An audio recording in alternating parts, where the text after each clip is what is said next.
કૃષ્ણએ શિશુપાલ વખતે કીધું હતું કે 100 વખત માફ કરવું.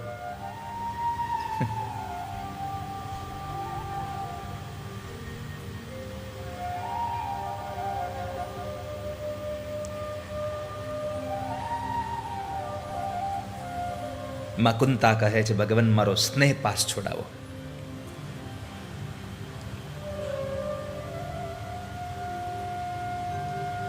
મને તમારી માયામાંથી મુક્ત કરી દો. તમે રોકાઈ જાઓ, રોકાઈ જાઓ. માં કુંતા ભગવાનને કહે છે તમે રોકાઈ જાઓ. દ્રૌપદી ભગવાનને કહે છે તમે રોકાઈ જાઓ. પાંડવો પરમાત્માને કહે છે તમે રોકાઈ જાઓ. પણ પરમાત્મા રોકાયા. આ કોઈની પ્રાર્થનાથી નહીં, એ કેવળ દાદા ભીષ્મને આપેલા વચનથી ભગવાન રોકાયા. જ્યારે દાદા ભીષ્મને કહ્યું કે દાદા તમારે જે જોતું હોય તે માગી લો કુરુક્ષેત્રના મેદાનમાં,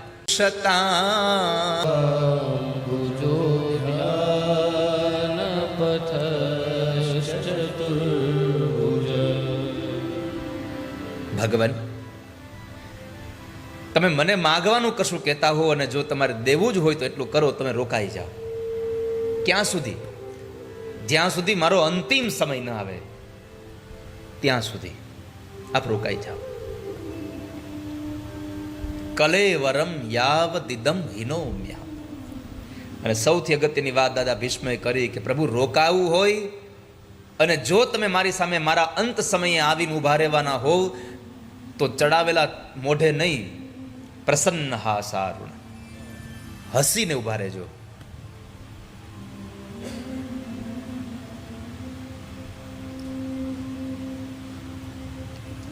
ગોપીઓ તો ભગવાનને ત્યાં સુધી કહે છે તમારે અમારા કોડ પૂરા કરવા હોય તો એક જ કામ કરો, અમને હસીને બોલાવો, બસ બીજું કશું જોતું નથી અમને. પરમાત્માને કહ્યું પ્રસન્ન મુખે મારી સામે ઉભા રહેજો. દાદા ભીષ્મને આપેલું વચન પરમાત્માને યાદ આવ્યું. પ્રભુ રોકાયા છે અને ભગવાન કુરુક્ષેત્રના મેદાનમાં જ્યારે જાય છે, દાદા ભીષ્મ બાણ સોયા પર પોઢ્યા છે. જઈને દાદાને કીધું દાદા તમારા કાળને બોલાવી લો, હવે તમારા મૃત્યુને બોલાવી લો. દાદાએ પ્રાર્થના કરીને કીધું પ્રભુ હજી મને મારું મૃત્યુ નહીં આવે. કેમ? તો કહે છે મારે એક દીકરી કુંવારી છે, મારે એને પરણાવવાની છે, એને પરણાવી દઉં પછી મને મૃત્યુ આવે. જેટલા લોકો ઊભા હતા બધાને એક આશ્ચર્ય થયું કે તમારે કઈ દીકરી? તમે તો તમારા પિતાજીના સુખ માટે થઈને આ જીવન બ્રહ્મચર્યાશ્રમ પાલવાનો નિર્ણય લીધેલો હતો, તમારે દીકરી કઈ દીકરી? અને ત્યારે દાદાએ અધ્યાત્મ જગતમાં કહ્યું પ્રભુ સાંભળો, ઇતિમતિ રૂપ કલ્પિતા વિતૃષ્ણા ભગવતી સાત્વત પુંગવે વિભૂમ્ની સ્વસુખમુપગતે. તો ભગવાને પૂછ્યું કે તમારી દીકરી માટે હું તમને ગમું છું, તમારી દીકરીને ગમું છું કે નહીં એ તો પૂછો ને પેલા. દાદા ભીષ્મે જવાબ આપ્યો પ્રભુ આ સંસારમાં કોણ એવી સ્ત્રી છે કે જે તમને પસંદ ન કરે? કોણ એવી સ્ત્રી છે? કારણ કે આ સંસારમાં આખા દુનિયામાં જો ફેશનેબલમાં ફેશનેબલ કોઈ મૂર્તિઓ હોય તો કૃષ્ણ છે, યાદ રાખજો. એના જેવી ફેશન કોઈને આવડે વપુરલ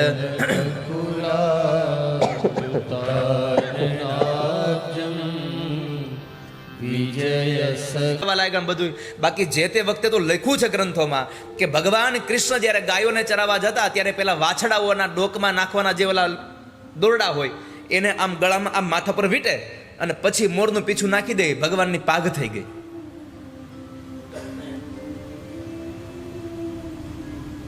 વન્ય સંપત્તિઓમાંથી બનાવેલી એક માળા ગળામાં નાખે, ભગવાનની વૈજંતી માળા થઈ ગઈ. આ તો હવે આવા હારા ઝૂલા આવ્યા, બાકી પેલા વેલા ભગવાનને મધુમંગલે ગાયોને અને વાછડાઓને બાંધવાના જે દોરડાઓ હતા, એ દોરડાઓને વૃક્ષની ડાળીઓ સાથે બાંધી અને એમાં કૃષ્ણને બેહાડીને હિચકાવ્યા, એ ભગવાનનો ઝૂલો હતો. આ તો બધી હવે સગવડતા ઊભી થઈ.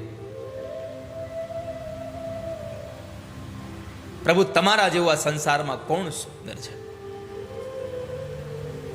કોઈની પાસે ધન હશે તો રૂપ નહીં હોય, કોઈની પાસે રૂપ હશે તો ધન નહીં હોય, રૂપ અને ધન બે હશે તો કુટુંબ સારું નહીં હોય, કુટુંબ સારું હશે, ધન સારું હશે, રૂપ સારું હશે તો ભણેલો નહીં હોય. પણ પ્રભુ, આ સંસારમાં તમારામાં શું ખામી છે? તમારી પાસે પૈસા છે, તમારી પાસે રૂપ છે, તમારા જેવું હેન્ડસમ છે કોણ આ દુનિયામાં?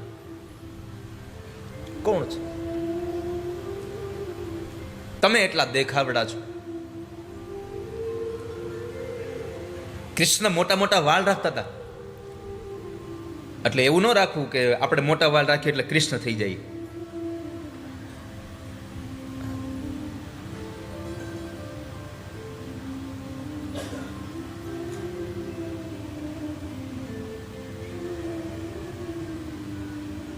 જો કૃષ્ણના જ ગુણ લેવા હોય તો ઘણા બધા છે.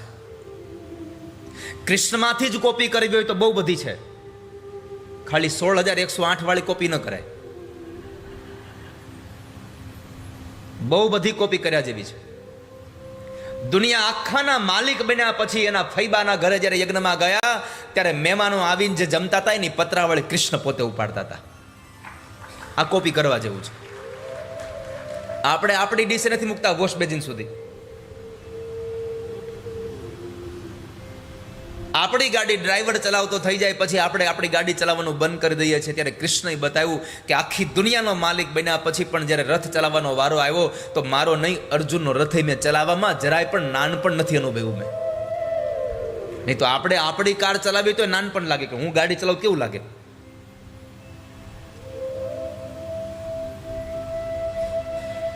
દુનિયા તો બોલશે.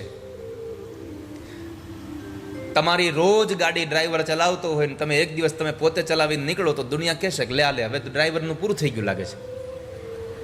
કુછ તો લોગ કહેગે લોગો કા કામ હી હૈ કહેના. એને બોલવા દો, તમે જીવો.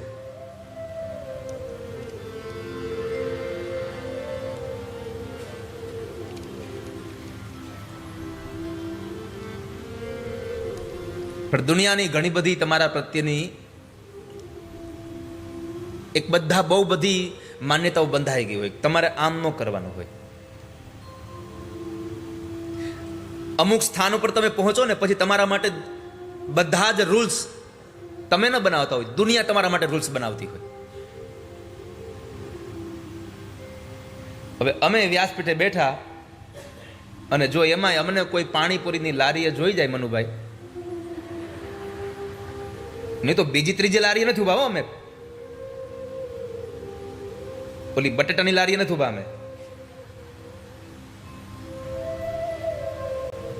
પણ છતાંય અમારે અહીંયા ન ઉભું રહેવાય. અરે તમે છોડો. કોઈ એવી જગ્યાએ કથા કરવા ગયા હોય ને જો ચશ્મા પહેર્યા હોય ને તોય કમેન્ટ આવે, લે એને ચશ્મા પહેર્યા. હવે આને તમે ક્યાં પહોંચો કયો? લો, અમારા માટેના બધા નિયમો દુનિયા બનાવે. અમુક સ્થાન ઉપર પહોંચ્યા પછી તમે તમારા રૂલ્સ ન બનાવતા હોય, દુનિયા તમારી રૂલ્સ બનાવતી હોય છે. અને તમે રૂલ્સમાં ન રહ્યો એટલે પછી રીલ્સ હોતે બનાવે. આ તો દુનિયા છે.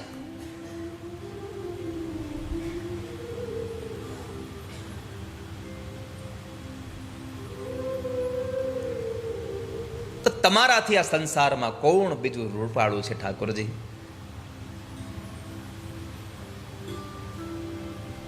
તારા સ્વરૂપ ન્યારા ન્યારા, મેં તો તન મન ધન વાર્યા.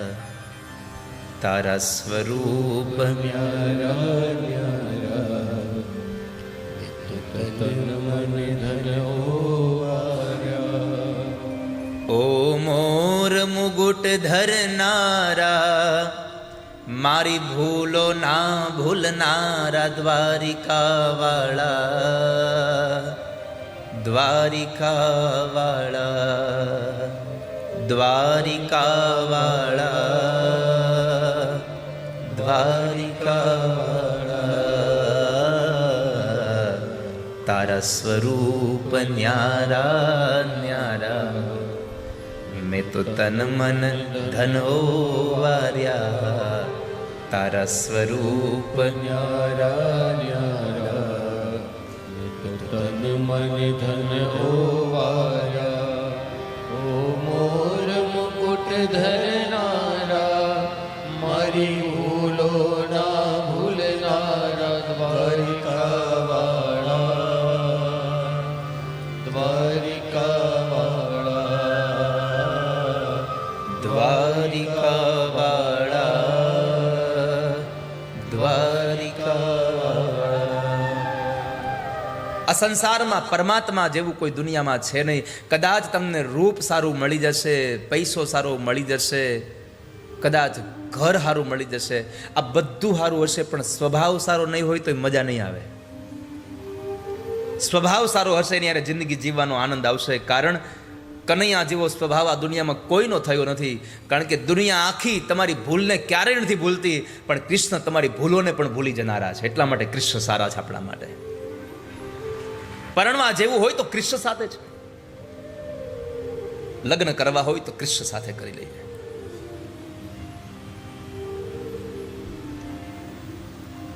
પરમાત્માએ દાદા ભીષ્મને કહ્યું કે દાદા તમે તમારા કાળને બોલાવી લો. અંતે દાદા ભીષ્મને જ્યારે પરમાત્માએ દર્શન આપ્યા, ભગવાનમાં પોતાનું મન લાગી ગયું અને એ મનને લઈને પરમાત્માએ દાદા ભીષ્મને મુક્તિ આપી, એ કથા બતાવી. અને પછી પરમાત્મા દ્વારિકા જવા માટે તૈયાર થાય. ભગવાન જ્યારે દ્વારિકા જવા તૈયાર થયા, કુરુક્ષેત્રના મેદાનમાં રથ ચલાવ્યો ભગવાને. પણ આજે ભગવાન જ્યારે દ્વારિકા જાય છે ત્યારે અર્જુન પોતે રથ ચલાવવા માટે તૈયાર થયા છે. અને આ દુનિયામાં ધર્મની આજ્ઞામાં રહે એ અર્જુન છે. યાદ રાખજો, અર્જુન એટલે ધર્મની આજ્ઞામાં રહેનારો જીવાત્મા એ અર્જુન છે.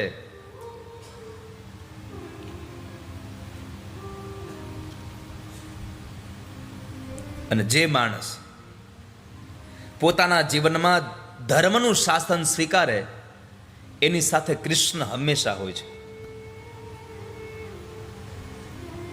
કૃષ્ણ હંમેશા સાથે રહે જો ધર્મનું આપણે શાસન સ્વીકારી લઈએ તો. આ જીવનના યુદ્ધમાં પણ કૃષ્ણ આપણી હારે જ રહે જો તમારી અંદર ધર્મ સમાયેલો હશે. તસ્માદ ઉતિષ્ઠ કૌંતેય, એ કુંતાના દીકરા ઊભો થા. અને તમારામાં ધર્મનું શાસન હશે તો તમારા જીવનનો રથનો એ સારથી પણ કૃષ્ણ બની જશે. પરમાત્મા સારથી બનશે ને જેના જેના જીવનના રથનો સારથી કૃષ્ણ બને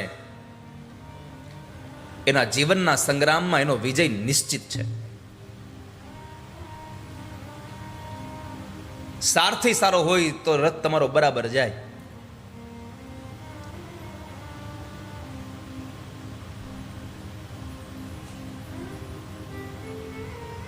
કે ડ્રાઈવરનું ઠેકાણે હશે તો ધારી જાય, નકર અણધારી જાય. એને તો બહુ સારી ભાષા વાપરી, તેમ આપણે ન વપરાય.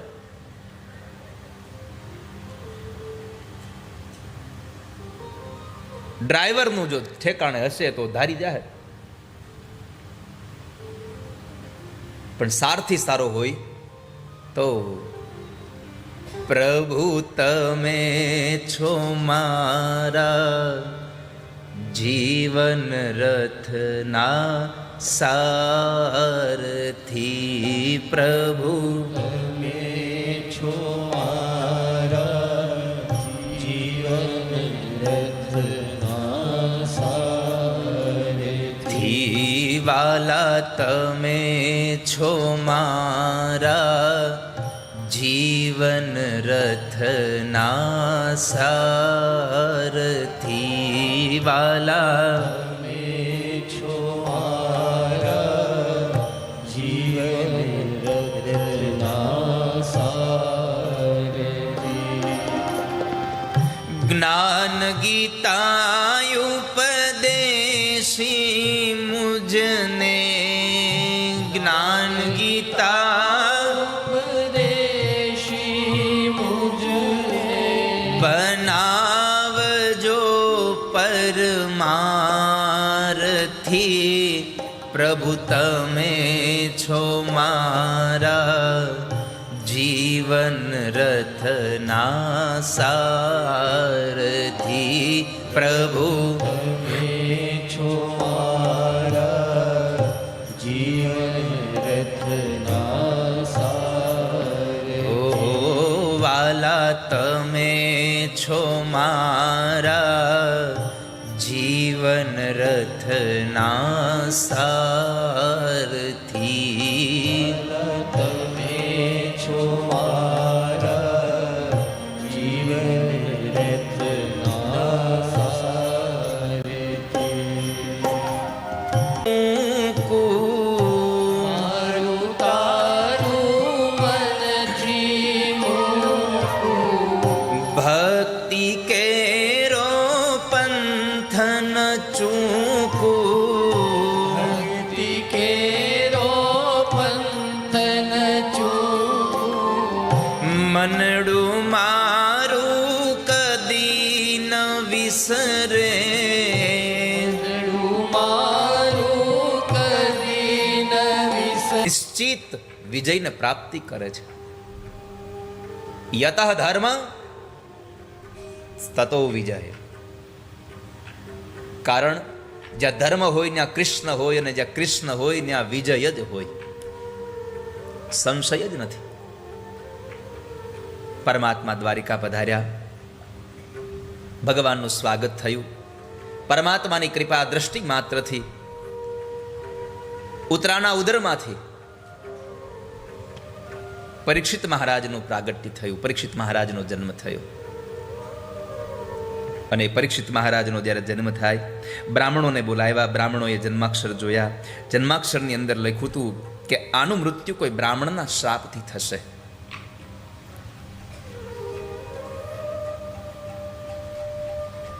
ધર્મરાજ યુધિષ્ઠિરે કહ્યું કે બ્રાહ્મણો જપ કરવા પડે તો જપ કરો તપ કરવા પડે તો તપ કરો પરંતુ આનું મૃત્યુ કોઈ બ્રાહ્મણ શાપથી ન થાય એવી કૃપા કરો પણ બ્રાહ્મણોએ કહ્યું કે ધર્મરાજ ચિંતા ન કરશો આ તમારો દીકરો ભગવાનનો અનન્ય ભક્ત થવાનો છે સમય વ્યતીત થવા લાગ્યો છે અને એ સમય વ્યતીત થયો ત્યારે એ સમયે તીર્થયાત્રામાંથી વિદુરજી મહારાજ 36 વર્ષની યાત્રા કરીને પાછા આવ્યા છે ધર્મરાજ યુધિષ્ઠિરે એનું સ્વાગત સન્માન કર્યું વિદુરજી મહારાજે ધૃતરાષ્ટ્ર અને ગાંધારીને ઉપદેશ કર્યો કે જે ભીમની રસોઈમાં ઝેર ભેળવી અને એને મારી નાખવાના પ્રયત્નો કર્યા હતા એ જ ભીમના હાથે બનેલી રસોઈ જમતા તમને શરમ નથી આવતી હવે જરાક તમે વિચારો આ સંસારનો હવે મોહ છોડી દો અને ભગવાનનું ભજન કરવા જતા રહ્યો પણ આ દુનિયામાં ગમે તેમ થાય અંત સમય સુધી આપણને આ સંસારની માયા છૂટતી નથી ભગવાન આદિ શંકરાચાર્ય મહારાજ કહે છે કે માણસ વૃદ્ધ થઈ જાય પણ એની માનસિકતા વૃદ્ધ થતી નથી અંગમ ગલિતમ પલિતમ મુંડમ દશન વિહીનમ જાતમ તુંડમ વૃદ્ધો યાતિ ગૃહિત્વા દંડમ તદપિ ન મુંચતિ આશાપિંડમ ભજ ગોવિંદમ ભજ ગોવિંદમ ગોવિંદમ ભજ મૂઢમતે પ્રાપ્તે સન્નિહિતે મરણે નહીં નહીં રક્ષતિ ડુકરુઈ કરણે આ સંસારમાં અમુક અવસ્થા ભગવાનને ભજવા માટે જ હોય પણ માથાના વાળ ધોળા થઈ જાય કમરેથી વાંકો વળી જાય મોઢામાંથી 32 વેપારી દુકાન ઉપાડીને વયા જાય તો આપણે સમજીએ જ નહીં શરીર હાવ દુબળું થઈ ગયું હોય અને તોય સંસારમાંથી આપણે મુક્ત નથી થતા.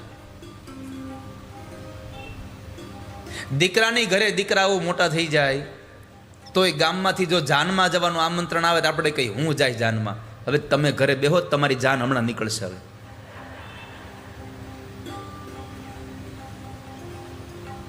અંગમ ગલિતમ પલિતમ મુંડમ વૃદ્ધો યાતિ ગૃહિત્વા દંડમ તદપિ ન મુંચતી આશા પિંડમ. હાથમાં લાકડી લઈ લીધી હોય ને એના વગર હાલી ન વગે તોય અપેક્ષા છૂટે નહીં. અને આ આશાનો ભાર એટલો છે કે ગમે તેમ કરો એ તમે એને ઉતારી જ ન શકો. તૃષ્ણાઓ જેને મટે નહીં એને શાંતિ ન મળે ક્યારે આ સંસારમાં.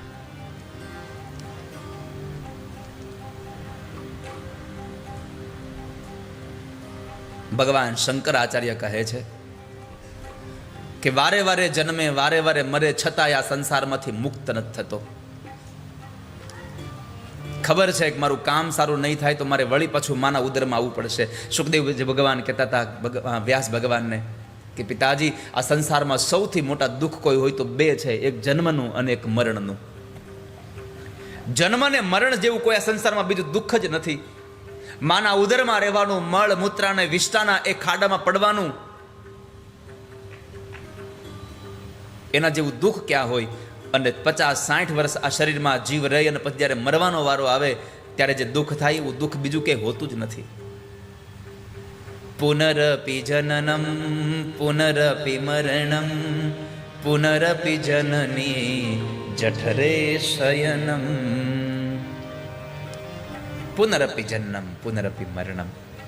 વારે વારે જન્મવાનું, વારે વારે મરવાનું આ દુઃખ, છતાં પણ ઇન્સાન પરમાત્માને ભજતો નથી, ઈશ્વરને ભજતો નથી. વિદુરજી મહારાજે સમજાવ્યા અને ધૃતરાષ્ટ્ર અને ગાંધારી કુંતાજી સાથે ગયા. ગંગાના ઘાટ ઉપર જઈ ભગવાનનું ભજન કરવા લાગ્યા છે. આ બાજુ સમય ઘણો વ્યતીત થઈ ગયો. અર્જુન જ્યારે દ્વારિકા ગયા હતા તો દ્વારિકાથી જ્યારે આવે છે અને સમાચાર આપ્યા કે ભગવાન કૃષ્ણ સ્વધામ ગમન થયા છે, આ સમાચારને લઈને પાંડવો ખૂબ શોકમગ્ન બન્યા. દ્રૌપદી પણ ખૂબ રડ્યા છે. અને ત્યારબાદ સમય વ્યતીત થયો. પરીક્ષિત મોટા થયા તો પરીક્ષિતને રાજગાદી સોંપી દઈ અને 5 પાંડવો દ્રૌપદીને સાથે લઈ હેમાળાના માર્ગે હાડ ગાળવા માટે જતા રહ્યા. અને હાડ ગાળવા માટે જ્યારે ગયા ત્યારે એ સમયે એક પછી એક લોકો પડતા જાય છે.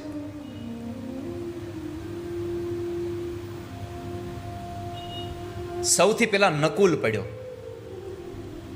એટલે ભીમ બોલ્યા છે કે મોટા ભાઈ નકુલ પડી ગયો. યુધિષ્ઠિર એટલું જ બોલ્યા, પડે જ, એમાં નવાઈ નહોતી. કેમ તો કહે છે એને એના રૂપનું અભિમાન બહુ હતું. આ સંસારમાં જેને જેને અભિમાન થયા છે એ બધા પડ્યા છે. નકુલને રૂપનું અભિમાન હતું માટે પડ્યો. આગળ ગયા સહદેવ પડ્યો. ભાઈ હવે તો સહદેવ પડ્યો.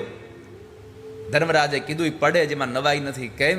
એને પોતાના જ્ઞાનનું અભિમાન બહુ હતું. સહદેવ પાસે જ્ઞાન બહુ હતું, એને જ્ઞાનનું અભિમાન હતું એટલે પડ્યો છે. આગળ ગયા ભીમ પડે છે.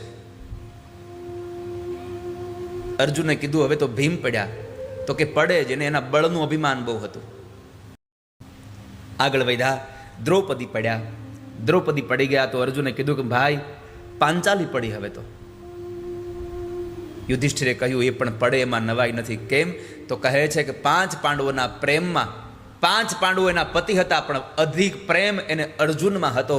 અને ત્યારે દ્રૌપદી પડ્યા અને સાંભળ્યું ને કહ્યું કે ત્રાજવાના 2 પલ્લામાં પગ રાખવાના, નીચે જળનું પાત્ર ભર્યું હોય એ જળના પાત્રમાં જોઈ અને માછલીની આંખ વિંધવાની. ત્યારે પરમાત્મા કહેતા હતા કે અર્જુન, 2 ત્રાજવાના પલ્લામાં પગ બરાબર સ્થિર રાખજે, તારી નજર સ્થિર રાખજે, નિશાન જરાય પણ ચૂકતો નહીં, માછલીની આંખ જ દેખાવી જોઈએ.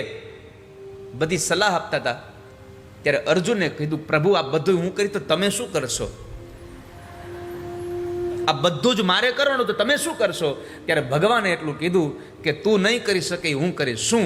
પાણીને સ્થિર હું કરી દઈશ, ચિંતા ન કરતો ઘડીકમાં. આ દુનિયામાં પાણી સ્થિર કોઈનાથી ન થાય, એને સ્થિર હું કરી દઈશ. મને જીતીને લાવ્યા છે અર્જુન, તો એનામાં અધિક પ્રેમ હતો, એ મારી ભૂલ નથી કાંઈ. પણ છતાં પણ દ્રૌપદીનું ત્યાં પતન થયું.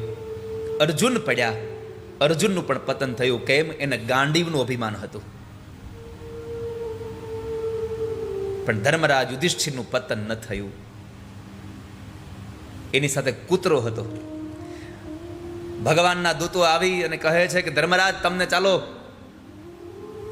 સ્વર્ગલોકમાં લઈ જવાના છે. ભગવાને કીધું કૂતરાને ધર્મરાજે કીધું યુધિષ્ઠિર કૂતરાને ભેગો લઈ લો. તો કે કૂતરાઓને ત્યાં અધિકાર નથી, તમને એકને જ લઈ જવાના છે. અને ત્યારે ધર્મરાજે કહ્યું કે જો કૂતરાને સાથે ન લઈ જવાનો હોય તો મારે તમારા સ્વર્ગમાં નથી આવવું, મને નરકમાં જવા દો.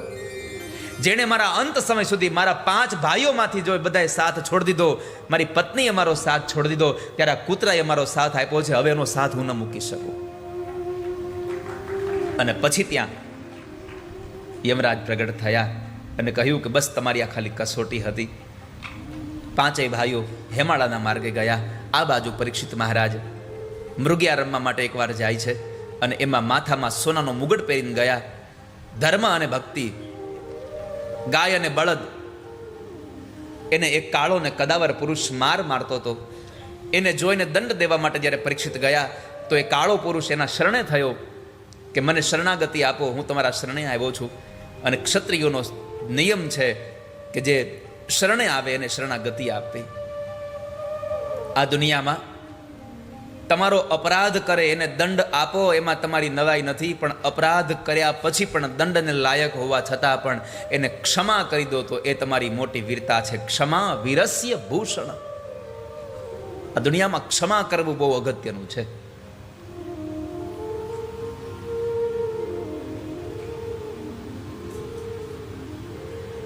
પરીક્ષિત મહારાજ એને સ્થાન દેવા માટે તૈયાર થયા. પૂછું તું કોણ છે? તો કઈ સતયુગ ત્રેતા ને દ્વાપર સમાપન થયા, મારું નામ કલી છે, હવે મારો વારો છે, મને રહેવા માટે સ્થાન આપો મહારાજ. સૌથી પહેલા 4 સ્થાન આપ્યા. દ્યુતમ પાનમ સ્ત્રીય સુના યત્ર ધર્મ ચતુર્વિધા. 4 સ્થાનો આપ્યા. જે જગ્યાએ જુગાર રમાતો હશે ત્યાં કળયુગ હશે. જે જગ્યાએ મદિરા પાન થતું હશે, ન ખાવા પીવાના પદાર્થો ખવાતા હશે, ત્યાં કળયુગનો વાસ હશે. ત્રીજું, જે જગ્યાએ વ્યભિચાર થતો હશે ત્યાં કળયુગ હશે. અને ચોથું, જે જગ્યાએ હિંસા થતી હશે ત્યાં કળયુગ હશે. આ 4 જગ્યાએ કળયુગનો વાસ છે. કળયુગે ફરી પાછી પ્રાર્થના કરીને કીધું પુનશ્ચ યાચમાનાય જાત રૂપ મદાત પ્રભુ. ભગવાન મારી ફરી પાછી એક પ્રાર્થના છે મહારાજ. 4 સ્થાન આપ્યા પણ મારો પરિવાર બહુ મોટો છે, એની અંદર અમારા પરિવારનો સમાવેશ નહીં થાય, પણ એકાદું સ્થાન હજી આપો, પણ હવે સારું આપજો. એટલે પછી કહ્યું કે જાઓ, અનિતિનું જે ધન છે, અનિતિનું જે સોનું છે એમાં તમારો વાસ થાય. અનિતિના સોનામાં વાસ થવાની વાત કરી. અને એ સમયે કલી ઊભો થયો અને પરીક્ષિતના માથામાં મુગટ હતો, એમાં બેસી જાય છે. કારણ કે પરીક્ષિતના માથાનો મુગટ એ જરાસંધનો મુગટ હતો. અને જરાસંધે જેટલી પણ સંપત્તિ હોય અને આ પીડામાંથી જો છૂટવું હોય તો એક જ આધાર છે, તમે ભગવાનની કથા સાંભળો, ભાગવતની કથા સાંભળો. હવે ભાગવત કથા કહેવાયને કોઈ તૈયાર થતું નહોતું. અને એવા સમયે દેવર્ષિ નારદ સુખદેવજી મહારાજને પ્રાર્થના કરી અને ગંગાના ઘાટ ઉપર લઈ આવ્યા. ગંગાના ઘાટ ઉપર આવી અને જ્યારે સુખદેવજી ઊભા રહ્યા તો પરીક્ષિત મહારાજે એના ચરણારવિંદને ધોયા છે. પોતાનો વરદ હાથ પરીક્ષિતના માથા ઉપર પધરાવ્યો, એનું મંગલ થાય એવા આશીર્વાદ આપ્યા. અને જ્યારે બેઠા છે ત્યારે સૌથી પહેલો પ્રશ્ન પરીક્ષિત રાજાએ સુખદેવજી મહારાજને પ્રશ્ન કર્યો. અતઃ પૃચ્છામિ સંસિદ્ધિમ યોગિનામ પરમં ગુરુમ પુરુષસ્યેહ યત્ કાર્યં મ્રિયમાણસ્ય સર્વથા. મ્રિયમાણસ્ય સર્વથા.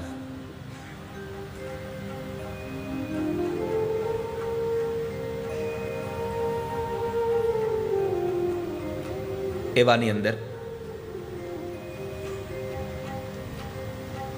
પરીક્ષિત રાજા કહે છે, બાપજી, જેને પોતાના જીવનું આત્યંતિક કલ્યાણ કરવું છે એને શું કરવું જોઈએ?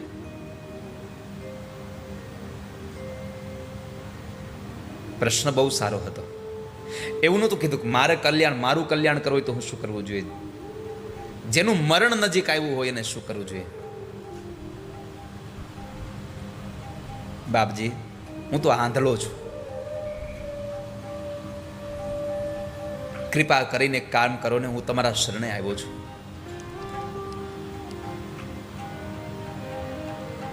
આ ચર્મ ચક્ષુઓ ભલે રહી મારી પાસે,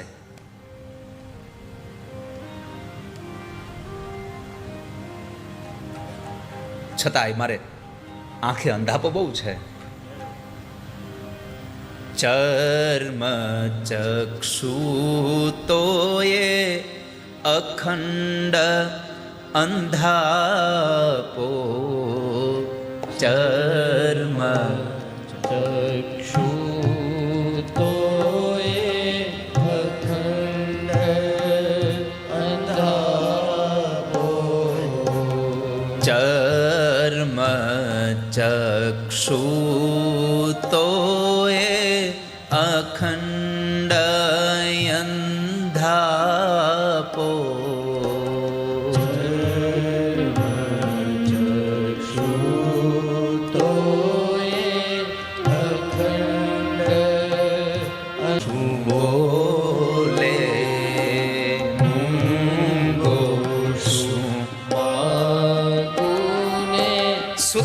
મહાપ્રાણીને શૌનકાદિક ઋષિઓ મને પ્રશ્ન કર્યા હતા, પણ સૌથી અગત્યની વાત એમાં એક વાક્ય એ હતું કે શૌનકોએ પ્રશ્ન કર્યા, બાપજી, અમને જે જાણવાની ઈચ્છા છે એ તો બતાવો જ, પણ અમને જે બતાવવા જેવું હોય એ બીજું હોતે બતાવી દો બધું અમને.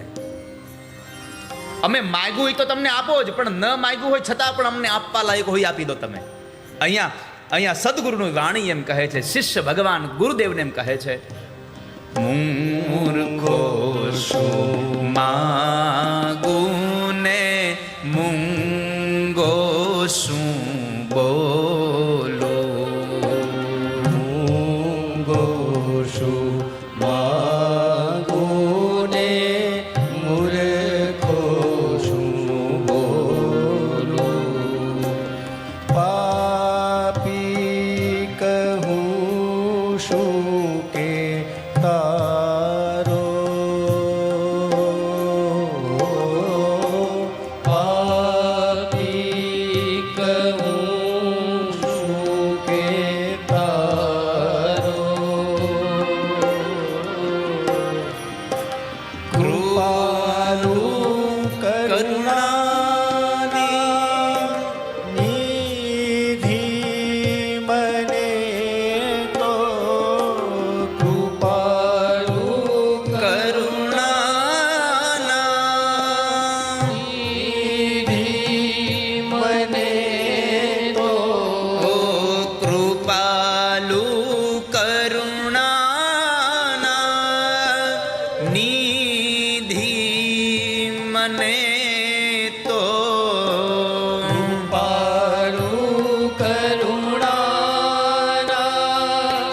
નિધિ મને તો, ગુરુ કૃપાનો સહારો રે, ગુરુ મારા અંતરની આંખ ઉઘાડો રે, ગુરુ મારા. અંતરની આ સંસારમાં આપણી ચર્મ ચક્ષુઓ ભલે ગમે તેટલી સારી હોય, પણ જ્યાં સુધી અંતરની ચક્ષુઓ નહીં ખુલે ત્યાં સુધી તમને પરમાત્માનું દર્શન નહીં થાય કોઈ દિવસ.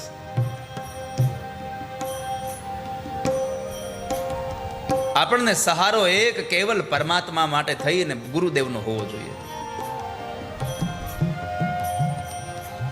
રામચરિત માનસ કહે છે, ગુરુ બિન ભવ નિધિ તરઈ ન કોઈ. આ સંસારમાં ગુરુ વગર કોઈ તરી જ ન શકે. કદાચ ગમે તેટલો મોટો ભૂપ કેમ ન થઈ જાય, ભૂપ થયા પછી પણ જો સદગુરુનું શરણ ન મળે તો એ ભફ થઈ જાય. સમજાય છે ને ભાષા મારી? હલો, જાગો ગ્રાહક જાગો. ભૂપ એટલે શું કહેવાય? કયો હાલો, ભૂપ એટલે શું થાય? હાલો, ભૂપ એટલે રાજા. એ ભૂપ થયા પછી પણ ગુરુનું શરણ ન મળે, કોઈ સારો માણસ એની હારે ન હોય તો શું થાય? તો પડે ભપ. નથી કહેતી માં છોકરું પડે દોડતા દોડતા પડે એ ભપ થઈ ગયો. આ પછી તમને બધી આ તમને સમજાય એવી ભાષા તમને કહું છું.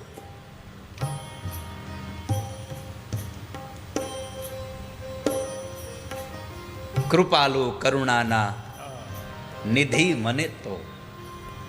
કેટલી સુંદર વાત કરી કે મૂંગો શું બોલે ને મૂર્ખો શું માગે.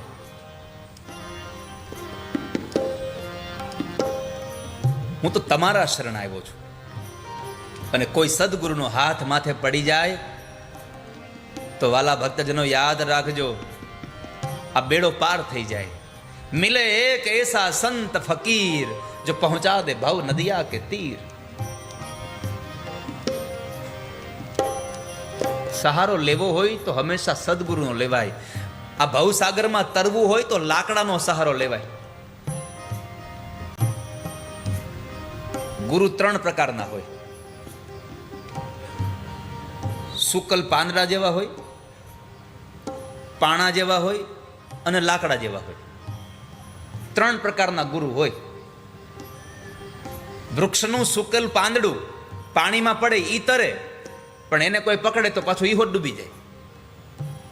પોતે જ તરે એવા ગુરુ હોય તો એનું શરણ ન સ્વીકારવું ક્યારેય. પથ્થર જેવા ગુરુ હોય એને ન સ્વીકારવું, કારણ કે પોતે ડૂબે ને બીજાને ડૂબાડે. પણ લાકડા જેવો જેનો સ્વભાવ છે કે પોતે તરે અને એને જે પકડે એને તારી દે, આવા સદગુરુનું શરણ સ્વીકારવું જોઈએ માણસોએ. પોતે પણ તરે ને બીજા નહીં તારી દે. ગુરુ મારા અંતરની આંખ ઉઘાડો રે. ગુરુ મારા અંતરની આંખ ઉઘાડો રે. શરણે આવ્યો સ્વામી સ્નેહના સાગર. શરણે આવ્યો સ્વામી સ્નેહના સાગર. જીવન પંથ ઉજાડો રે. ગુરુ મારા ગાયે આંખ ઉઘાડો રે. આ દુનિયામાં સૌથી મોટા કોઈ ગુરુ હોય તો ઘૂંઘટા ગુરુ છે. હારા હારા ગુરુની પાસે એનું આમ આમ તમે જુઓ.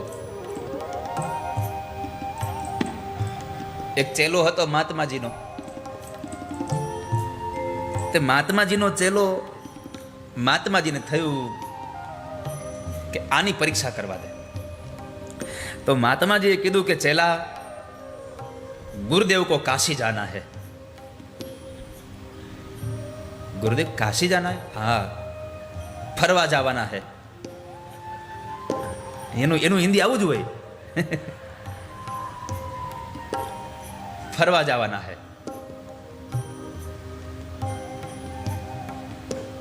ગુરુદેવ ન્યા શું કરશો તમે?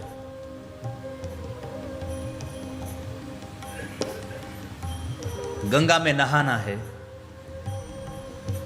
काशी में वो चाटपुरी खाना है. हाँ, કાશીની ચાટપુરી બહુ વખણાય છે. ગયા જ કાશી કોઈ દી? ચાટપુરી ખાવા જેવી છે કાશીની. કાશીનું એ ગરમ ગરમ દૂધ પીવા જેવું છે.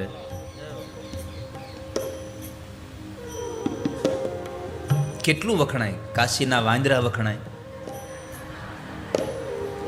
ભગવાન હાટું પ્રસાદ લઈને જતા હોય તો હાથમાંથી લઈ જાય. છેલ્લા દાડે હું ને ભાર્ગવ બે જતા હતા ભગવાનના દર્શન કરવા. તે તો મોટા ઉપાડે આમ આમ હાથમાં થાળી લઈને નીકળ્યો મારી હારે, આમ ઓલી રેલિંગમાં. તો મંદિરે ગયા, મેં કીધું ઓલી પ્રસાદી લાવ, એ કે ઈ તો વાંદરા લઈ ગયા. એ કે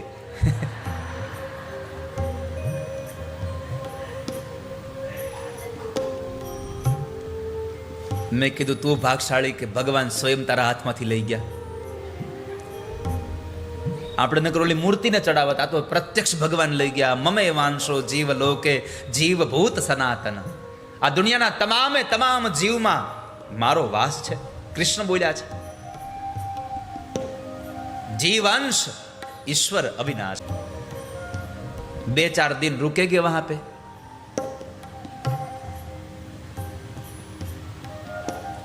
तो गुरुदेव हूं शू करूं? तो कहे छे के गुरुदेव को 500 रुपये चाहिए. अरे कहो गुरुदेव 500 रुपया आपी दो. घरे गयो, कबाट खोलो,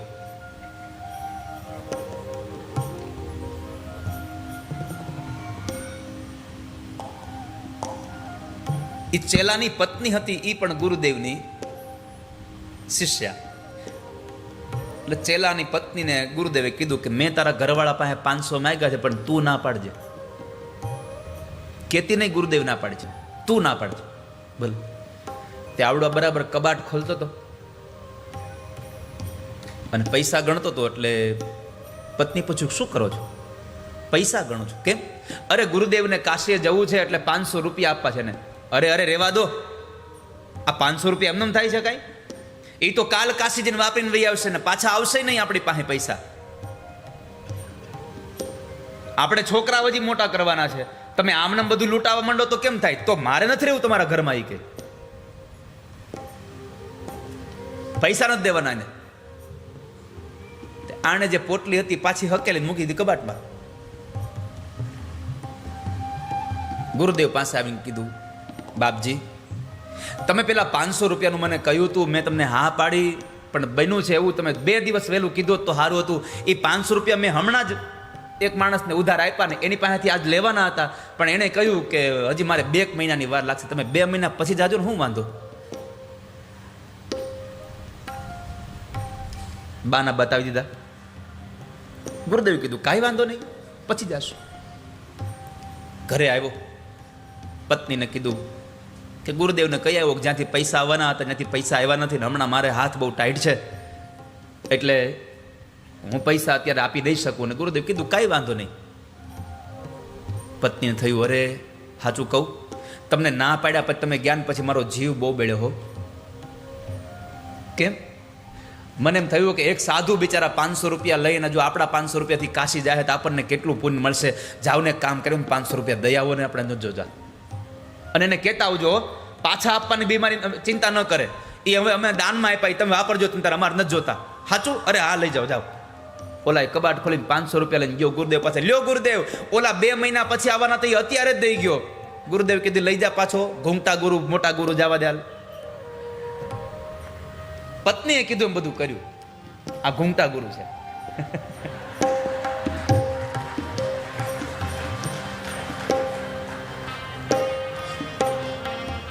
ઘણાને તો ઘૂમતા ગુરુ સિદ્ધ ગુરુ થઈ ગયા છે. પૂછ્યા વગર પાણી ન પીવે.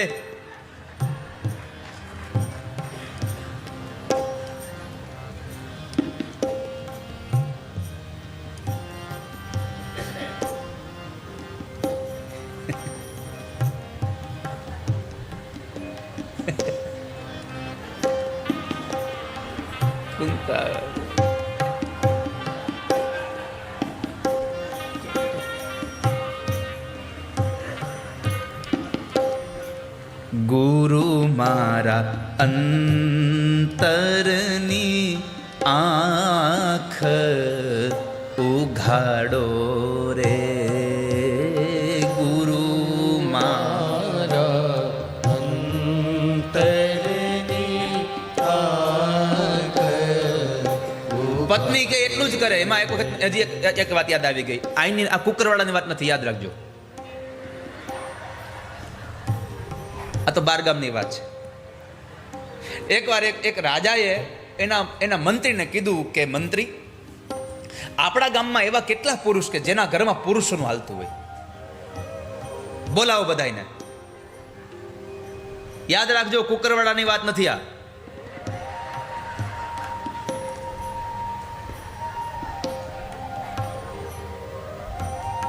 અને આ તો જનરલ સ્ટોર છે,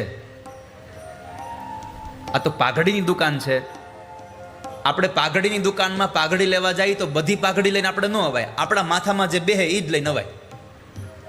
એટલે અહીંયા તો પાઘડીનું વેચાણ હાલે છે, જેના માથામાં થાય એને પહેરીને લઈ જવાની. તો રાજાએ બધાને બોલાવ્યા અને કીધું કે જેના ઘરમાં પુરુષનું હાલતું હોય એ આ ઘોડો લઈ જાય, અને જેના ઘરમાં સ્ત્રીનું હાલતું હોય એ આ સફરજન લઈ જાય. લાલા,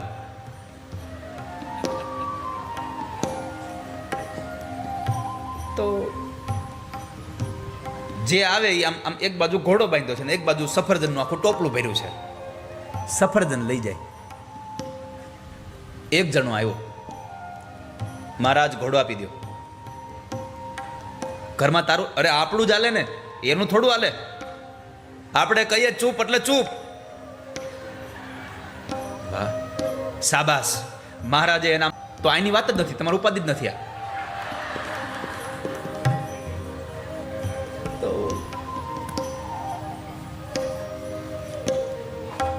મહારાજને થયું આપણા રાજ્યમાં એક મરદ નીકળ્યો જેના ઘરમાં પુરુષનું હાલે છે. ઘોડો લઈને ગયો, આંગણામાં ઘોડો બાંધ્યો. ઘરવાળીને એનો છોકરો બે બરાબર ઓસરીને કોરે બેઠા બેઠા રમતા હતા.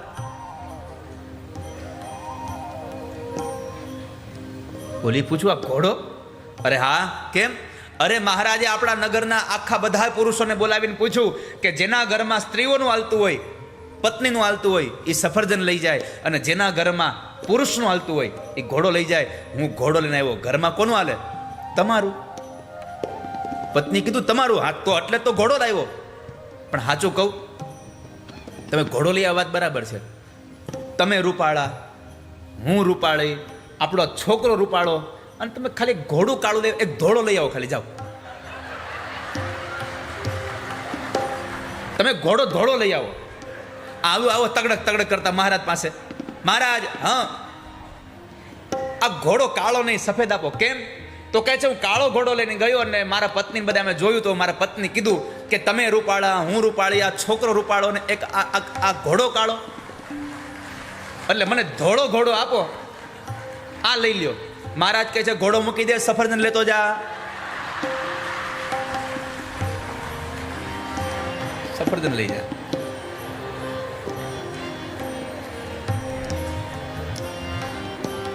જીવન પંથ ઉજાડો રે, જીવન પંથ ઉજાડો રે, ગુરુ મારા અંતરની આંખ ઉઘાડો રે. આ બાહ્ય આંખો ન ખુલે તો કાંઈ વાંધો નથી વાલા ભક્તજનો, પણ અંતરની આંખ ખોલે એવો સદગુરુ મળી જાય તો આ ભવસાગર પાર થઈ જાય. ગુરુ મારા અંતરની આંખ ઉઘાડો રે, ગુરુ મારા